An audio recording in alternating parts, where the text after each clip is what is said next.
Olá, amados irmãos, graça e paz, tudo bem? Bom, eu hoje eu quero fazer agora o quarto capítulo, o quarto vídeo, na verdade, mas é o quarto vídeo no quinto capítulo desse livro aqui do apontamento. Um apontamento sobre esse livro, o que o presbiteriano inteligente deve saber, do autor Aldeir, historiador da nossa Igreja Presbiteriana do Brasil, IPB.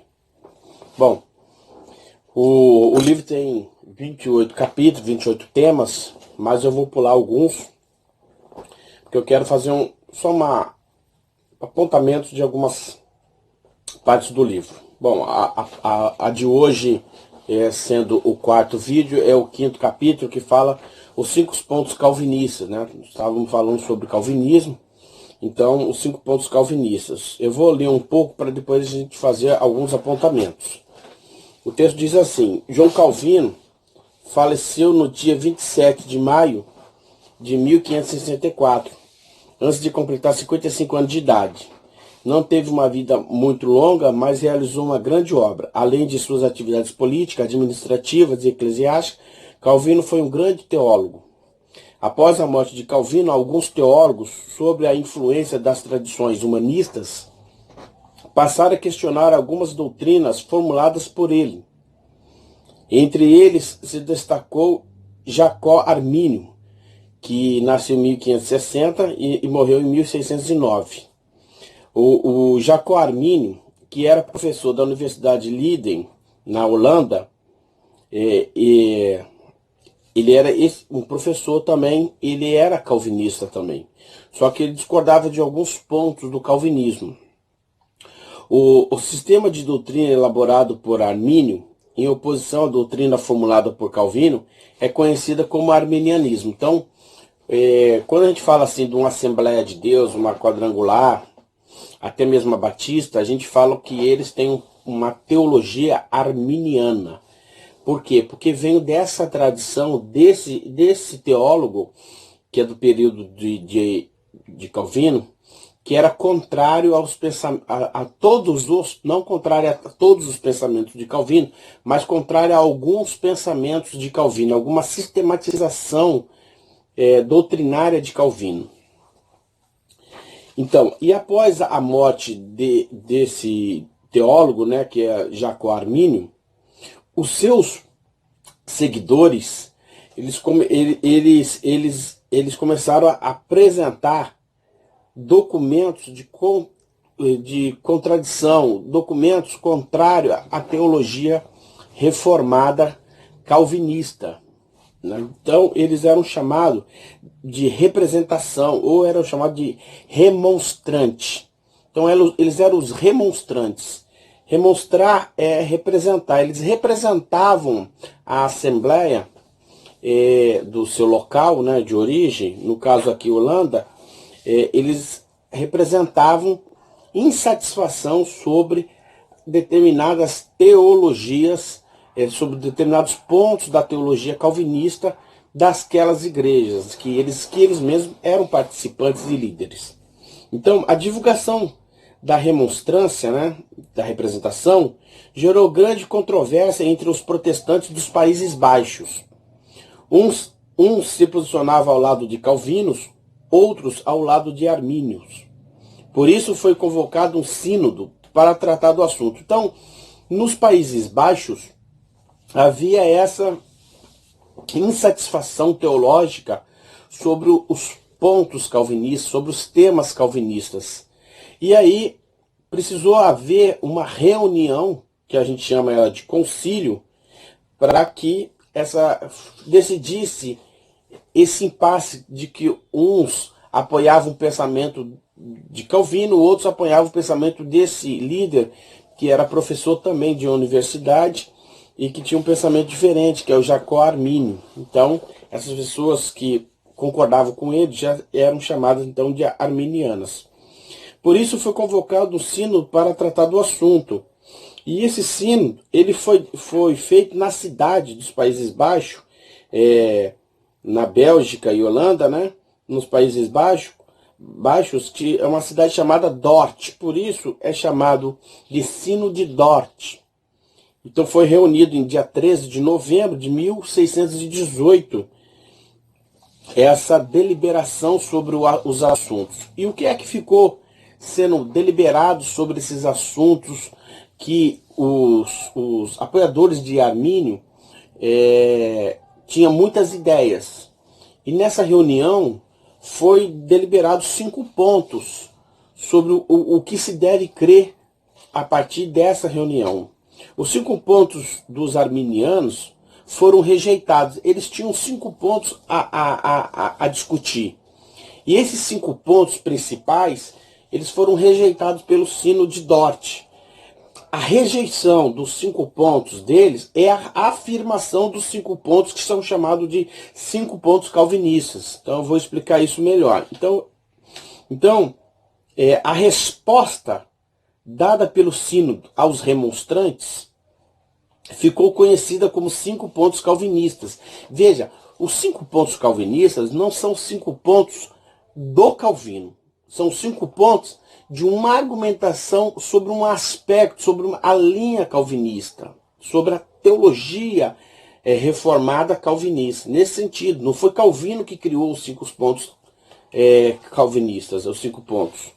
Né? Então, quais são esses 5 pontos? A depravação total. Houve uma discussão sobre o assunto da depravação total, uma discussão sobre o assunto da eleição incondicional, uma discussão sobre o assunto da expiação limitada, uma discussão sobre a graça irresistível e uma discussão sobre a perseverança dos santos. Bom, essas 5 discussões, se considerar no inglês a primeira inicial de cada discussão dessa, né, que é, por exemplo, depravação total ou total depravação, é o T. E a eleição incondicional, que é o U do incondicional em inglês, a expiação ilimitada, ou a limitada expiação, o L da limitada expiação, graça irresistível, o I da graça, da irresistível graça, e a P da perseverança dos santos. Essas iniciais desses 5 temas, é o que a gente chama de uma inicial que forma uma palavra chamada tulipe. Então, quando a gente está falando de tulipe, que é uma flor, né, e que se tornou a tulipa, que é uma flor, que se tornou símbolo do calvinismo, a palavra tulipe é a abreviação das iniciais da discussão desses 5 pontos, que é a depravação total, eleição incondicional, expiação limitada, graça irresistível e perseverança dos santos.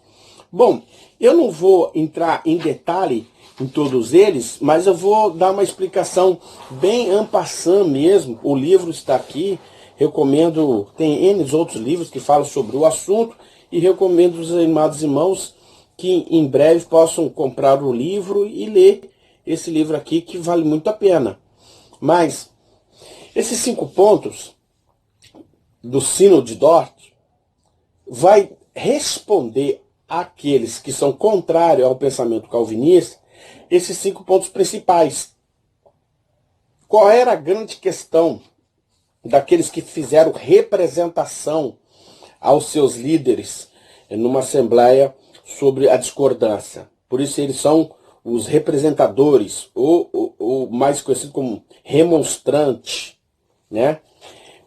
Quais são as questões deles? Eles acreditavam que a depravação, um homem, ele não era depravado totalmente. Ou seja, para eles, isso era consenso para muitos teólogos daquele período, que a queda de Adão não fazia com que o homem se tornasse totalmente depravado. Ou seja, ele poderia por si só, por reflexões, conseguiria buscar a graça de Deus, conseguiria fazer a vontade de Deus, conseguiria sair do seu caminho de perversão, de pecado. Já Calvino acreditava que o homem, por conta própria, não conseguiria sair do seu caminho de perversão. E que todo homem tem seu estado de depravação e que tem potencialidade de total depravação. Ou seja, ele perde totalmente a graça de Deus, ao ponto de não conseguir, por conta própria, buscar a Deus e a vontade de Deus, e por conta própria deixar de pecar. Essa que seria a visão calvinista. Então, a visão calvinista entende, né, ou a visão calvinista, ou a visão dos reformadores, também era a mesma, de que a depravação atingiu totalmente o homem. Já os remonstrantes acreditavam que não, que a depravação não atingiu totalmente o ser do homem. O homem poderia, por via talvez até da educação ou de qualquer outros meios, chegar a ter consciência do seu pecado e buscar a conhecer a vontade de Deus. Então, esse é o aspecto que a gente pode tirar dessa questão. A segunda questão era a eleição incondicional. Bom, para os reformadores e para Calvino também, porque todos os reformadores, de certa forma, a maioria eram calvinistas. Então, quando a gente fala para os reformadores, a gente também está falando para os calvinistas. E quando está falando para os calvinistas, a gente também, ao mesmo tempo, está falando para os reformadores. Então, para os calvinistas, a eleição é incondicional, né? Não há condição, não há uma condição para a eleição. Ou seja, Deus elege quem Ele quer. Não há nenhum mérito no homem que possa conferir a ele a possibilidade dele ser eleito. Ele não ajuda na eleição. Ela é incondicional. Ela não há condição para ser eleito. É uma escolha de Deus. Já para os remonstrantes, o homem ele tem uma condição. Ele pode escolher, né? Ele tem uma condição para ser eleito. Ou seja, ele tem um certo mérito para ser eleito. Essa é o que seria a questão. Bom, a terceira análise é a expiação limitada, né? Os remonstrantes, assim como Jacó Armínio, acreditavam que os homens, eles podiam, a morte de Jesus, ela resgata todos os homens do pecado, todos os homens do pecado. Então todos os homens não seriam mais escravos do pecado se assim o quisesse. E se quisesse aceitar a Cristo e mudar a sua condição de escravo do pecado, todos poderiam ser salvos. É claro que nem todos, mas assim, há a possibilidade de que todos. Então, seria uma expiação, Jesus teria morrido na cruz por todos os homens e não apenas pelos eleitos. O calvinismo acredita que Jesus Cristo morreu para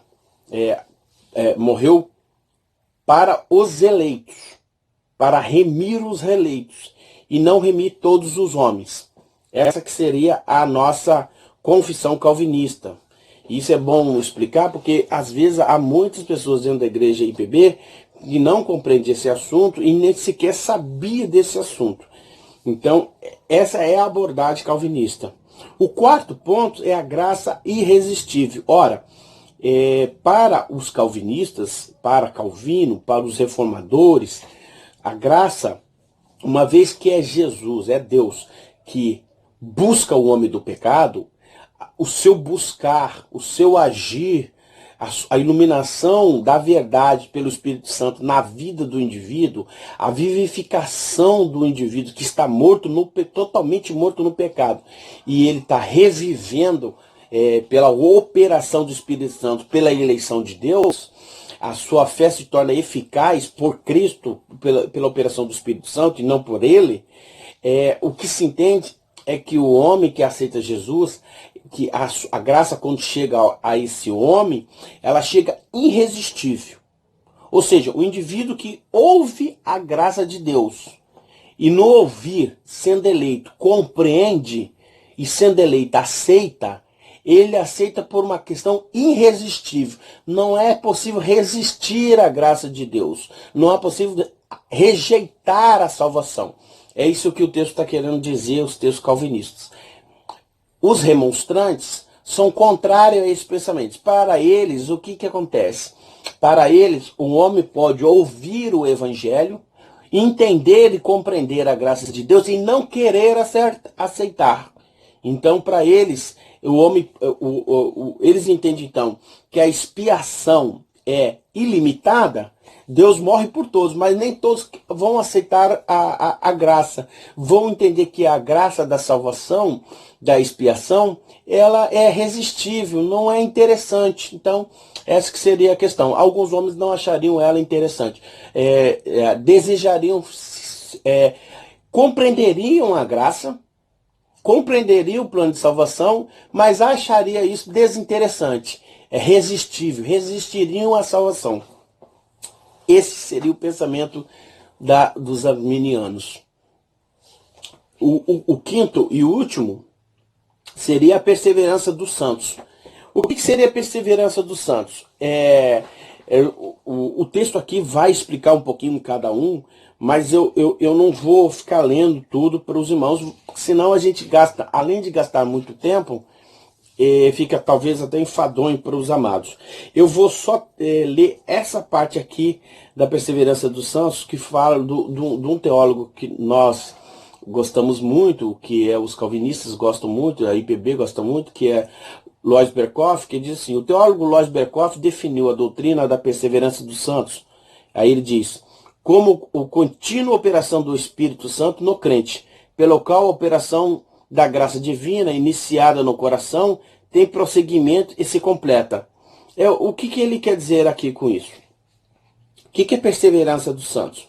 Bom, perseverança dos santos é a operação que o Espírito Santo de Deus faz no coração e na mente de cada cristão, o convencendo e o mantendo na graça de Deus, no caminho da graça de Cristo, apesar das dificuldades da vida, do enfrentamento do pecado e apesar das investidas de Satanás e a investida do pecado no homem.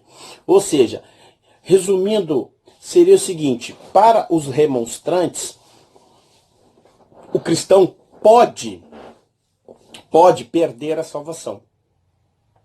Ele pode estar na igreja, aceitar Jesus e depois abandonar o evangelho, e uma vez abandonando o evangelho, ele teria perdido a salvação. Ele perde a salvação porque ele abre mão da graça irresistível, abre mão de viver a comunhão com Cristo. Então, ele não persevera na graça, ele não persevera na salvação, ele não persevera no caminho. É o que seria isso. Já os calvinistas entendem, e a igreja PB concorda plenamente com esses 5 pontos, os calvinistas, né, eles acreditam que o cristão, uma vez que Deus elege ele, e uma vez que a graça é irresistível, há uma operação do Espírito Santo na vida do indivíduo. O indivíduo não perde a salvação. No entanto, nas confissões de fé de Westminster, que é um dos símbolos de fé da nossa igreja, que seriam uma confissões sistematizadas sobre alguns pontos, um dos pontos é esse aqui, da perseverança dos santos. A confissão de fé de Westminster, ela vai dizer que o indivíduo tendo fé, ele pode, de certa forma, dar uma suspensão nessa fé, uma dúvida nessa fé, e se distanciar do evangelho. Isso não quer dizer que ele perdeu a salvação, mas que ele está passando por uma fase na sua vida de questionamento, ou de dúvida, ou de dificuldade, e por isso ele se distancia do evangelho. Mas a graça, a salvação não se distancia dele. É isso que o texto da confissão de fé de Westminster vai dizer. Entendeu? Essa que é a questão. Bom, com isso, nós podemos dizer que estamos até terminando. Vou ler aqui rapidinho. O final da conclusão diz assim: esses 5 pontos refletem bem a ênfase doutrinária da igreja presbiteriana, a soberania de Deus em todas as suas coisas. Nós cremos que Deus é absolutamente soberano em tudo. Nossa confissão de fé afirma: Deus tem em si mesmo e de si mesmo toda a vida, glória, bondade e bem-aventurança. Ele é todo suficiente em si, para si, pois não precisa das criaturas que trouxe à existência, não deriva delas glória alguma, mas somente manifesta a sua glória nelas, por elas, para elas e sobre elas. Ele é a única origem de todo ser. Dele, por ele e para ele são todas as coisas, e sobre elas tem ele soberano domínio para fazer com elas. Para ela e sobre elas qualquer coisa que ele queira. Esse, então, seria o resumo do capítulo 5. O capítulo 6, o 7 e o 8, o capítulo 6, ele vai falar, deixa eu só terminar aqui para os amados irmãos, o capítulo 6, ele vai falar sobre a tentativa da implantação da igreja presbiteriana no Brasil. Capítulo 7 vai falar da confissão de fé, na Baía de Guanabara, aqui no Rio de Janeiro. Capítulo 8 vai falar da implantação presbiteriana no Brasil. E capítulo 9 vai falar da reconstituição da igreja presbiteriana no Brasil. A igreja ela vai se dividir, né? E depois a estruturação da igreja presbiteriana no Brasil. A igreja, uma hora, ela se divide, vira igreja presbiteriana, igreja presbiteriana unida, e depois há uma reestruturação na organização da igreja e na política da igreja. Então, vai até o capítulo 10. Esses capítulos, do 6 ao 10, eu não vou comentar, porque é um assunto político, é um assunto histórico, e que se os irmãos tiverem interesse de saber datas de rachas da igreja e de outras questões governamentais, documentais da igreja, depois os amados irmãos comprem o livro e lê. É um dos livros mais resumidos sobre a história da igreja presbiteriana no que se refere à tentativa de plantação da igreja, tentativa de implantação, e a plantação da igreja e a reestruturação da igreja. É o livro mais simples, mais resumido possível. Existem outros, então, mas eu não vou comentar isso. Então, o próximo vídeo que eu farei, eu falarei sobre o capítulo 11, que é sobre os símbolos de fé da igreja, e o capítulo 12, sistema presbiteriano de governo, e daí segue em diante. Ok? Um abraço para todos, um abraço, tudo de bom.